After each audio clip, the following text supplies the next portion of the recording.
Earthrise from Luna. The blue planet came over the horizon, lighting up the lunar plane with ethereal Earthlight.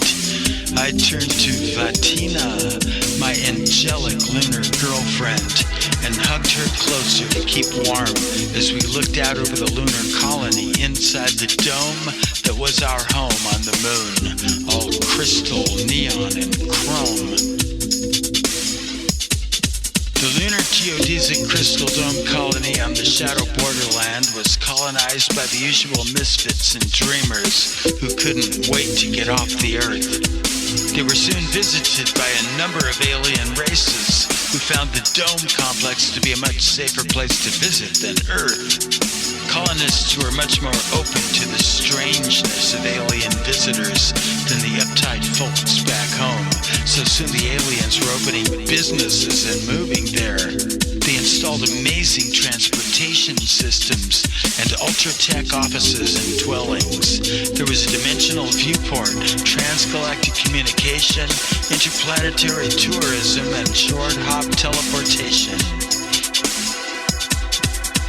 Our music was popular there, and we had a steady gig at the Eclipse Nectar Bar, which had a skylight you could see the Earth through, and you could dance all night effortlessly in the beautiful light of the reduced gravity. There was a wild variety of aliens from all around the solar system and beyond who hung out there. All of them were humanoids of various colors and variations, so they were all genetically compatible, and a truly cosmopolitan scene developed there.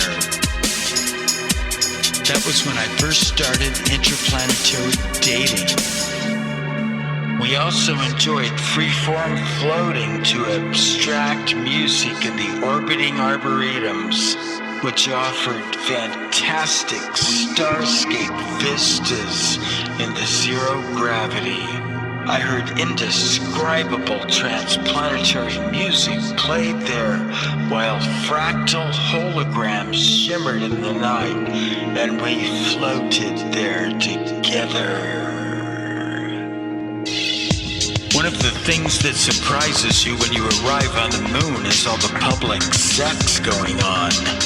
Many of the alien races that hung around the colony had beautiful, colorful, live bodies.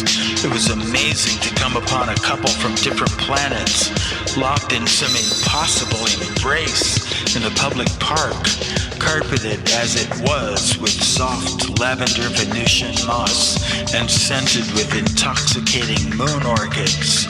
You would see it going on everywhere. Since the colonists were boho creative exiles from the mediocrity of pseudo-humanoid Earth, it was not only tolerated but encouraged. I was introduced to Dreamflower Nectar on the moon, a Venusian wine that is very conducive to eroticism. Dreamflower Nectar was very popular in the colony, brought there by Venusians in trade for cyber chips and music downloads. That's why the place I played was called a nectar bar. Everybody there was drinking it.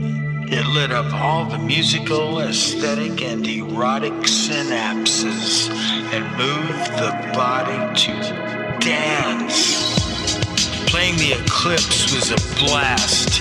The dance floor at the lunar bar was a writhing tangle of multiplanetary color exploding off the floor. In low lunar gravity, passionate activities like dancing and sex are likely to involve a ricochet off the ceiling and bouncing off the walls. Of course, dwellings are padded. Ceilings have soft, transparent skylights. When the Earth was up, it glowed huge in the intensely starry sky and colored our activities blue. The owners of the Eclipse Nectar Bar were the Neptunian chicks, Jolene and Zarza. I love Neptunians. I dated one briefly when I first hit the moon, but now my sidekick was the moon woman, Fatina. All Neptunians are female. They reproduced by budding, have purple skin and blue hair, and have the unnerving abilities to enter into your nervous system and to morph their bodies. Almost all of the aliens on the moon were very attractive, but Neptunians were especially so. They are sex artists and experience orgasmic ecstasies beyond the comprehension of the inhabitants of other worlds. A Neptunian can give you a 10-minute orgasm from across the table in a bar or across a room, purely psychological without the physical responses.